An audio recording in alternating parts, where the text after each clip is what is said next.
Welcome to the third session of our study of Ruth. I want to remind you that we are meeting in person at 9 a.m. on the church lawn. The last 2 weeks have been encouraging times of fellowship and worship together. The singing has been a real refreshment for me, and I know there are others in the congregation who have indicated the same. So, I would really encourage you to be there with us on Sunday morning. Now, last week we began our exegesis, our steady exegesis of the book of Ruth together. And we looked at Ruth's own faith as well as her willingness to change in order to enter into the family of God. We also saw that one of the purposes of our family of faith is to share one another's sorrows.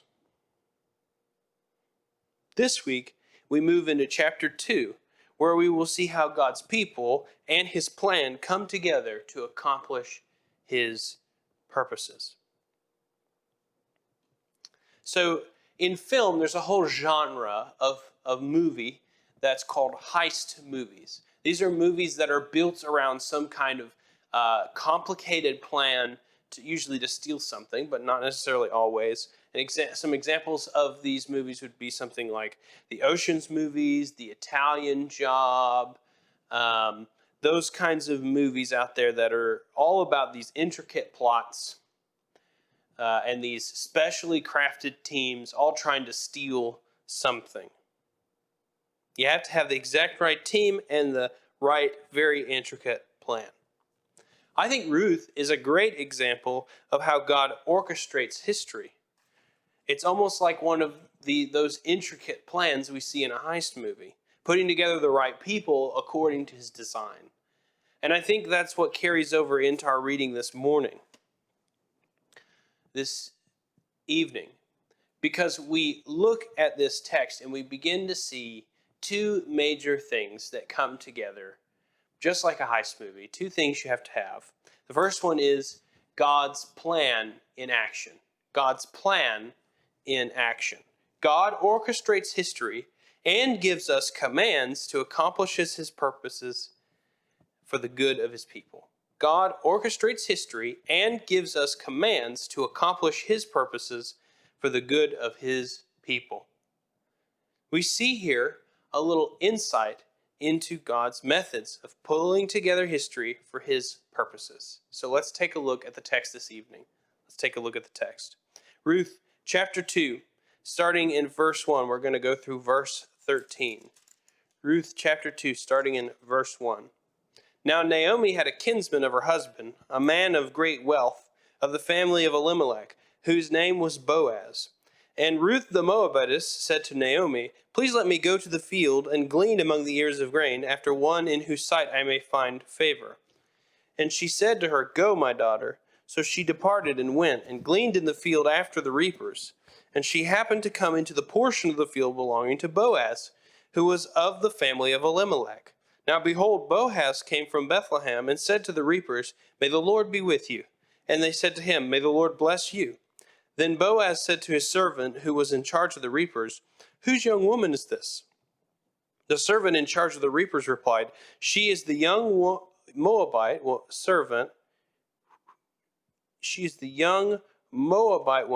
who returned with Naomi from the land of Moab. And she said, 'Please let me glean and gather after the reapers among the sheaves.' Thus she came and has remained from the morning until now. She has been sitting in the house for a little while." Then Boaz said to Ruth, "Listen carefully, my daughter. Do not go to glean in another field. Furthermore, do not go on from this one, but stay here with my maids. Let your eyes be on the field which they reap, and go after them. Indeed, I have commanded the servants not to touch you. When you are thirsty, go to the water jars and drink from what the servants draw." Then she fell on her face, bowing to the ground, and said to him, "Why have I found favor in your sight, that you should take notice of me, since I am a foreigner?" Boaz replied to her, "All that you have done for your mother-in-law after the death of your husband has been fully reported to me, and how you left your father and your mother in the land of your birth and came to a people that you did not previously know. May the Lord reward your work, and your wages be full from the Lord, the God of Israel, under whose wings you have come to seek refuge.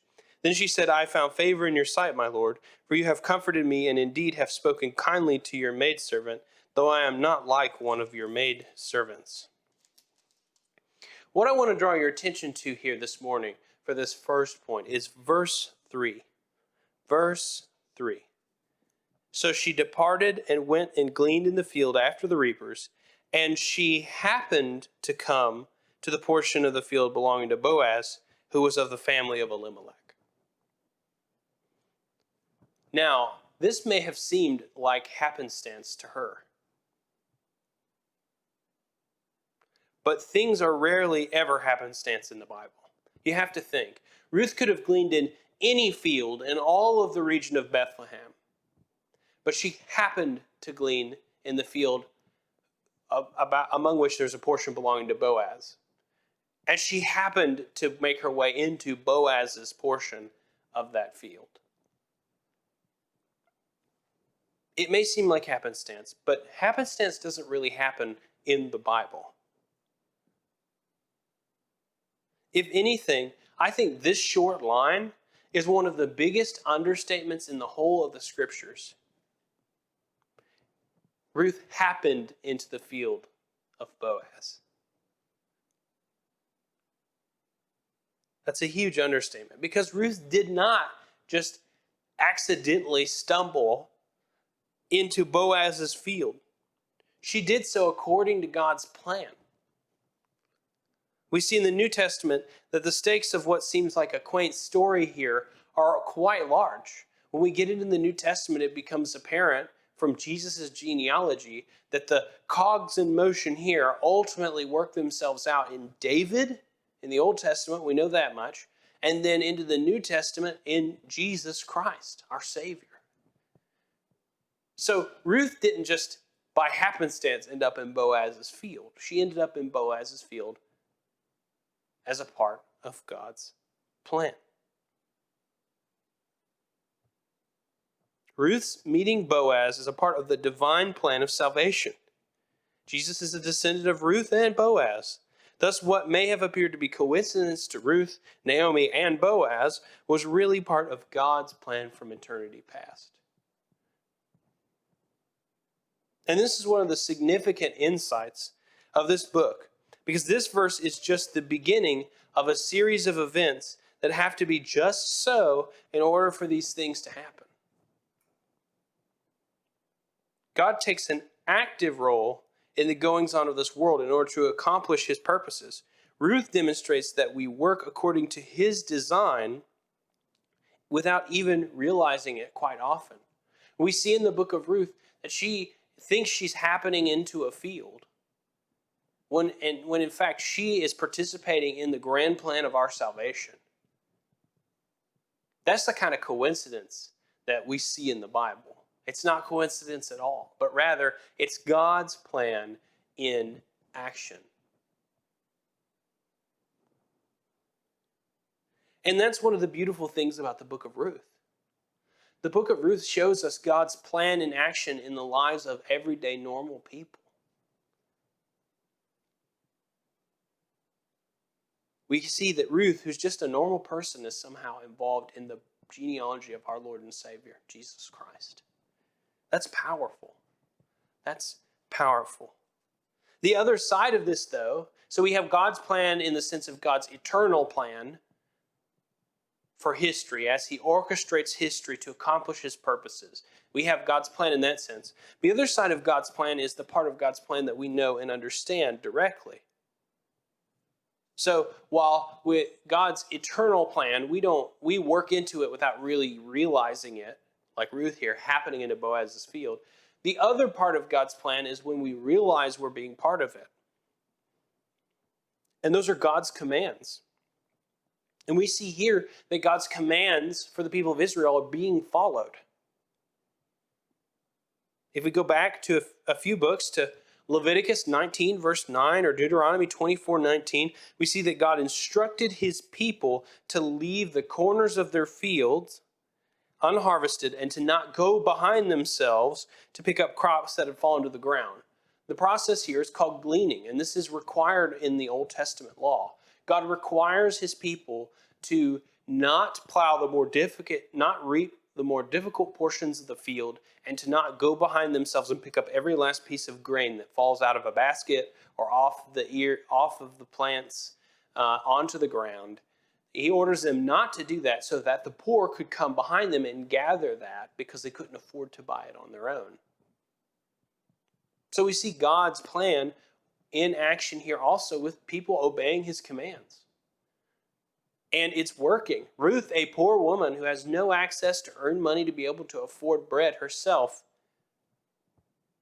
or no ability to own a field and keep it herself, has access to food because God's commands are being followed here in the nation of Israel.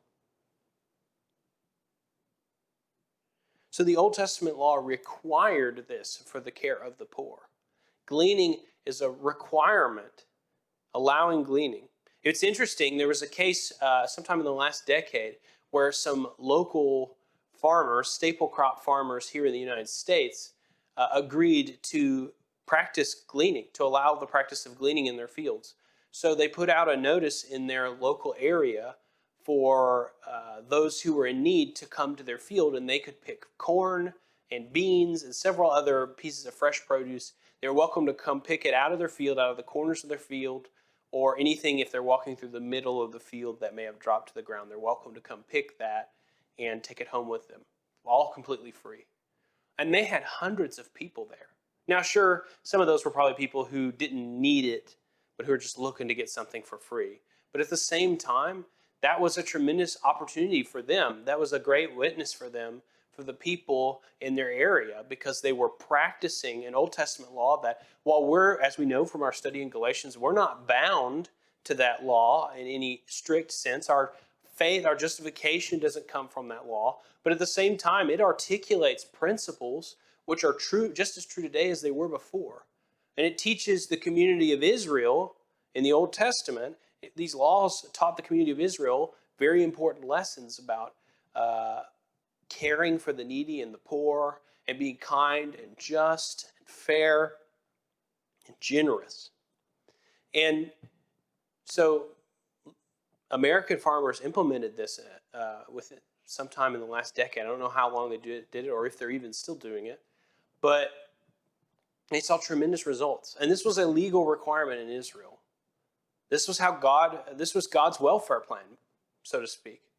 The poor could come, pick from the edges of the field so that they could be fed. Because remember, this is during the time of the judges. There's no real government in Israel. The judges are temporary leaders that God has raised up in order to lead armies against those who wish to destroy Israel. So there's no real government, there's no taxes or anything like that. So God's design for the nation of Israel was for everyone to be following the law, and if they followed the law, the poor would naturally have access to food.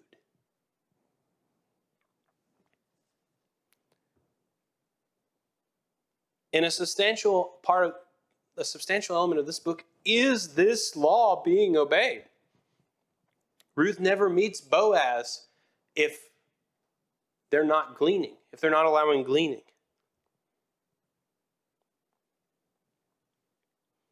God's purposes in this book are accomplished because his people are obeying the scriptures more generally.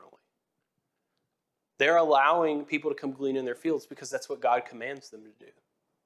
And that's how the plot of this book moves forward. And I think this is an important point to remember in our daily walks. God's plan is in action. Ruth is a very practical book, showing what a real-life glimpse of God's purposes at work and in the lives of ostensibly normal people looks like. Like I said, Ruth, Naomi, Boaz, at this point in history, they're just normal, everyday people. They're not special. No one here is a king, a priest, a judge, a general, or a prophet. They're just farmers. It's just a bunch of farmers.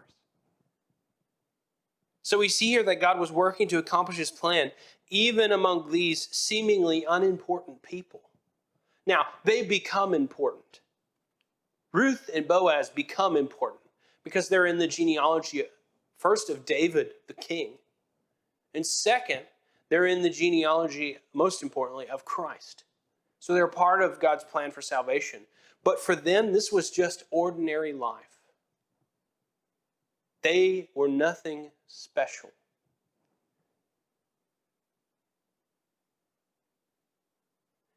God was working to accomplish his plan even among these seemingly unimportant people, which means that we should expect that he does the same for us. If you read the rest of the Old Testament, you may come under the persuasion that God primarily cares about prophets and kings and warriors and generals and judges, but that's the reason why we have the book of Ruth. I'm convinced one of the main reasons we have the book of Ruth, why God gave us this book, is to show that as much planning and care as he put into David the king or Samuel the prophet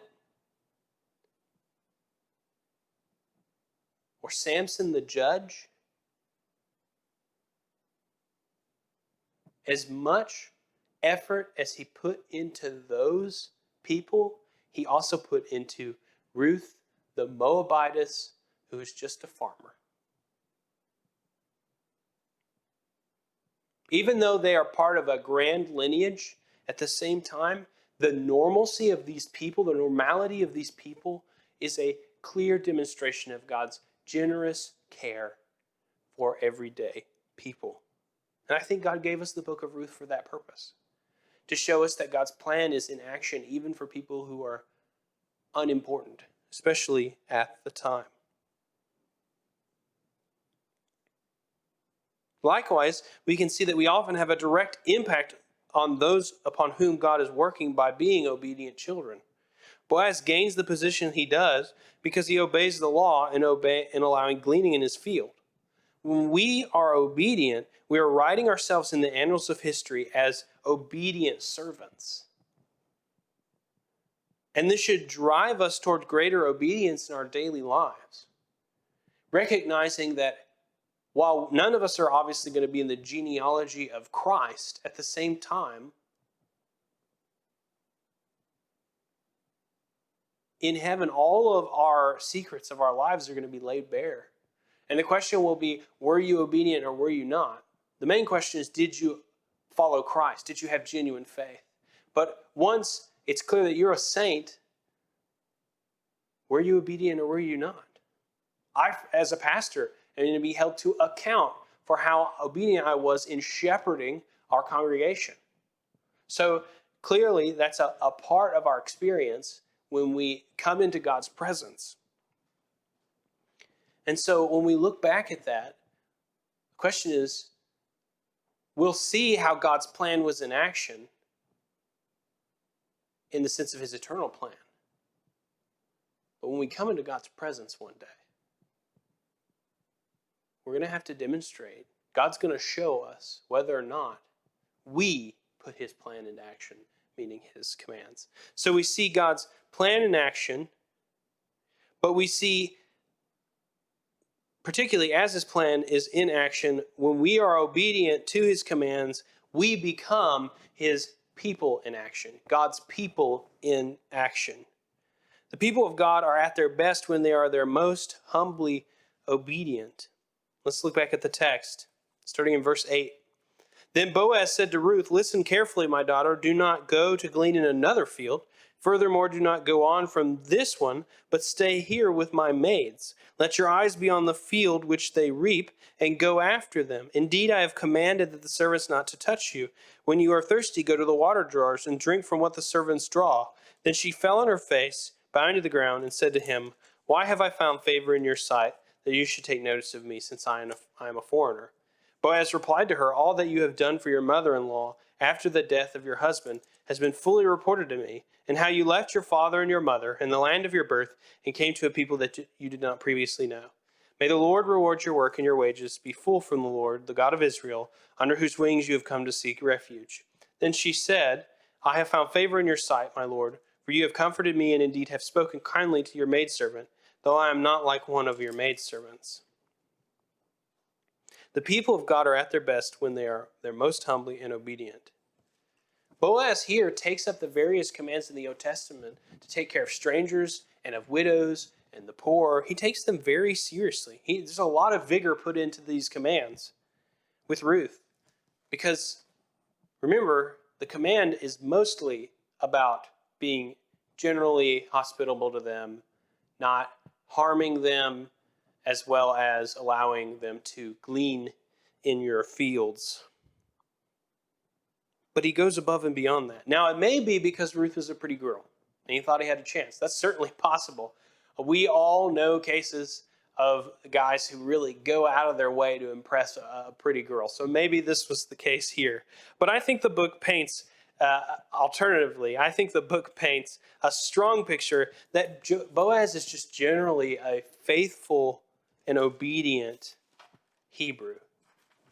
I think the book just generally gives us that picture of Boaz, because I think we see from his works here throughout the book, and we'll continue to see it, that it's not just Boaz is trying to impress Ruth, but rather Boaz is generally faithful and obedient. And we see that Boaz goes above and beyond the requirements of the law for Ruth. He only has to allow her to glean. That's it. And as long as he doesn't personally harm her physically, he's obeyed the law. Yet he goes so far as to issue her protection. That's what he says when he says that his servants aren't to lay a hand on her, meaning he has instructed his servants not to cast her out of the field, not to kick her out because they think she's taking too much or she's being a mooch. They're also supposed to protect her from anyone, because you remember in the ancient world, it's not necessarily very easy to be a woman who's kind of out by herself somewhere. So bad things happen to people when they're alone, particularly young ladies like Ruth. So we can see here he offers her protection. He allows her to gather grain of the same quality. When he says for her to follow closely after his maidservants, what he means is that she's not supposed to come behind them hours and hours after they finish picking to where the grain that has fallen onto the ground has started to rot and decay, but rather she's supposed to pick it up right after them so that she's getting a good high quality grain instead of just the leftovers. Because remember, all you have to do is allow them to glean in your field. That doesn't mean you have to particularly ensure that what they get is good.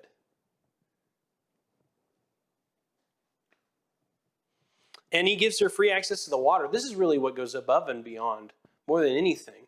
Bethlehem is not necessarily the most wilderness desert place in Israel. You can see from the fact that they're growing crops here that there is greenery in Bethlehem. In fact, one of the beautiful things about the nation of Israel is that a large swath of it is relatively verdant, relatively green, considering how much wilderness and desert there is just outside of its borders.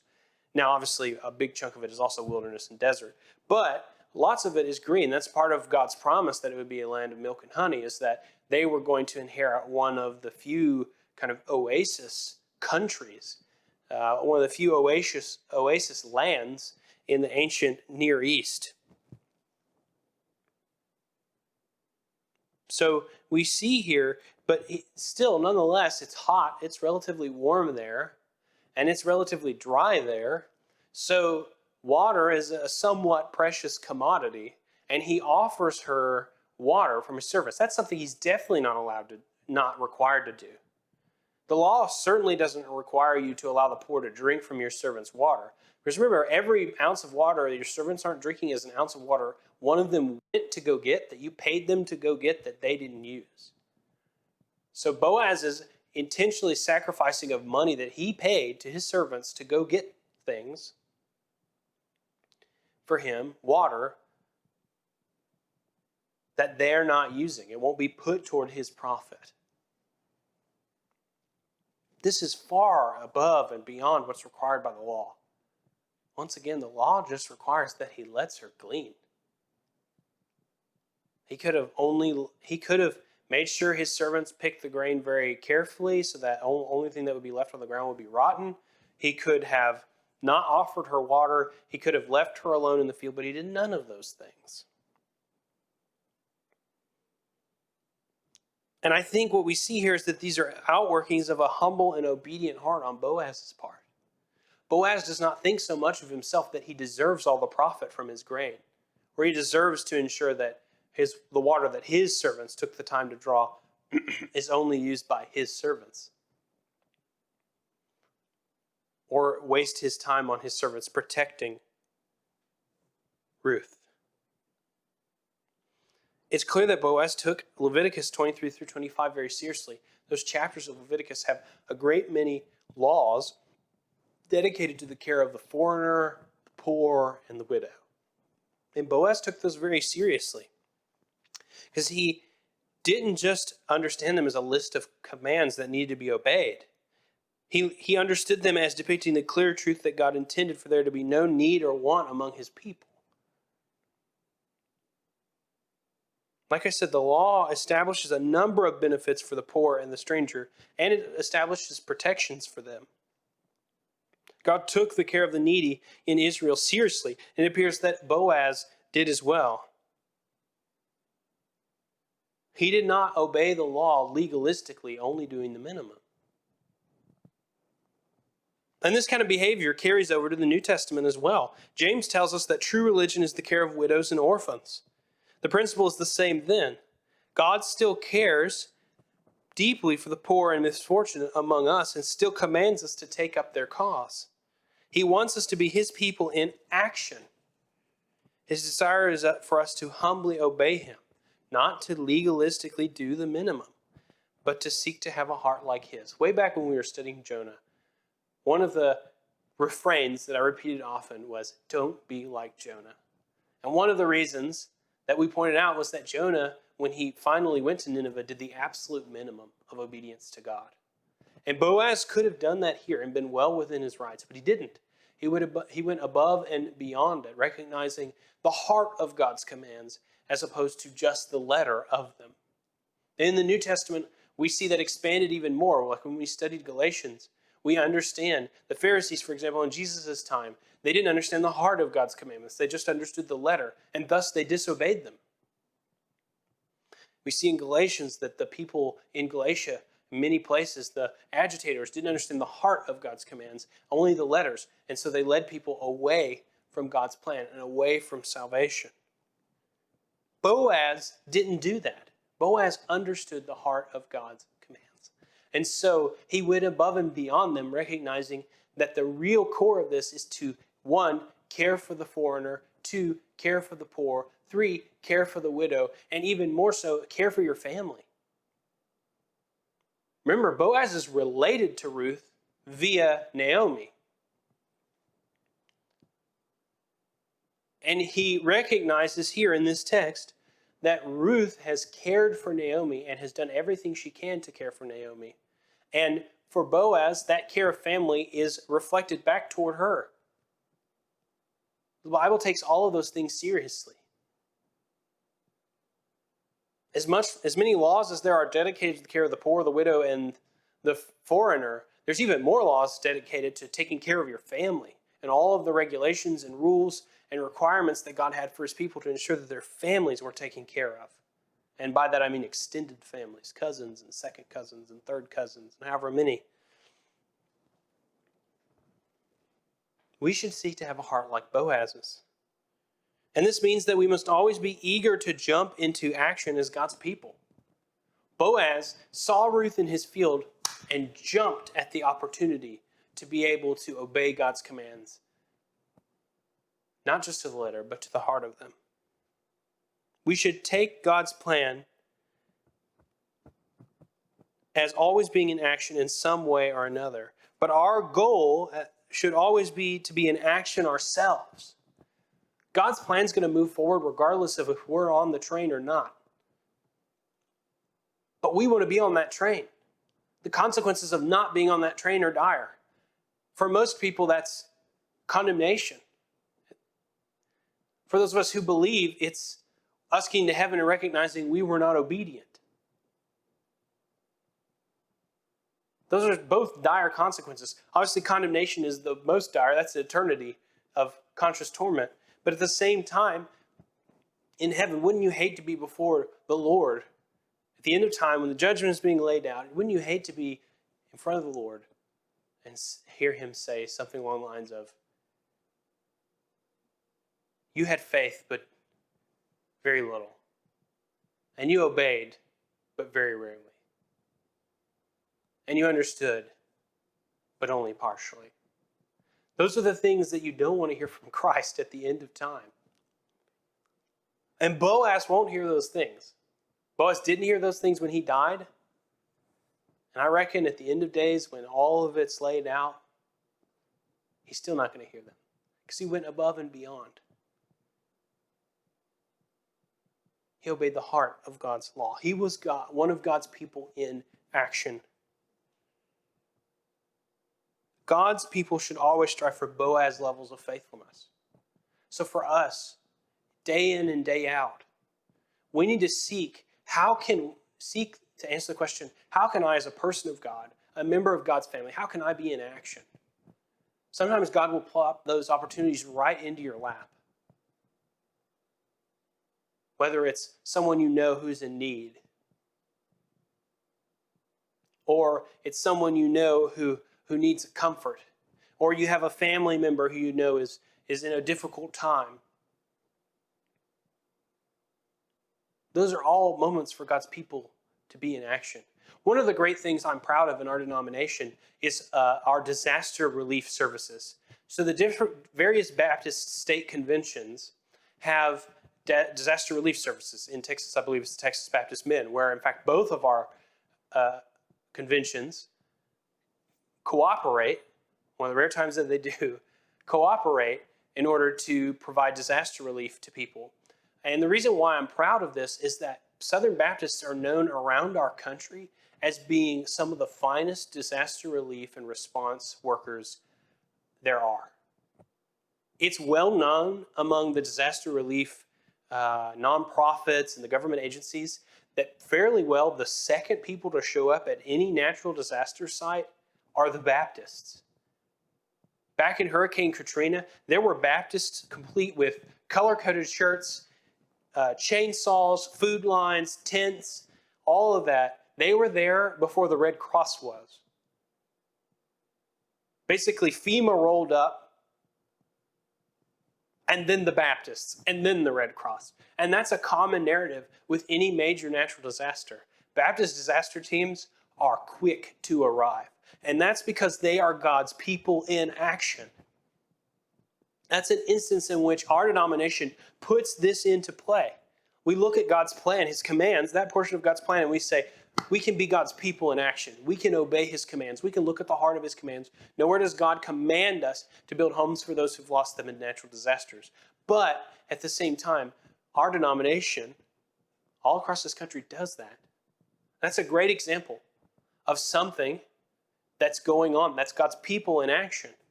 But maybe in your personal life, God has something for you. You can look at your situation and see, oh, there's this person that is having a hard time. I can help them. Look for how you can be one of God's people in action.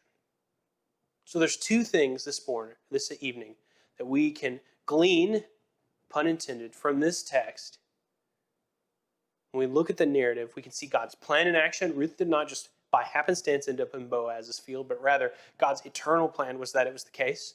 And that the plot of this book moves forward because people are obeying his communicated plan, his law, in allowing people to glean, because that's a reliable thing that the poor can do. And secondly, God's people in action. Boaz went above and beyond the legal requirements in order to care for his relative, who was also a widow, poor, and a foreigner. He took into consideration the heart of God's commands. And so should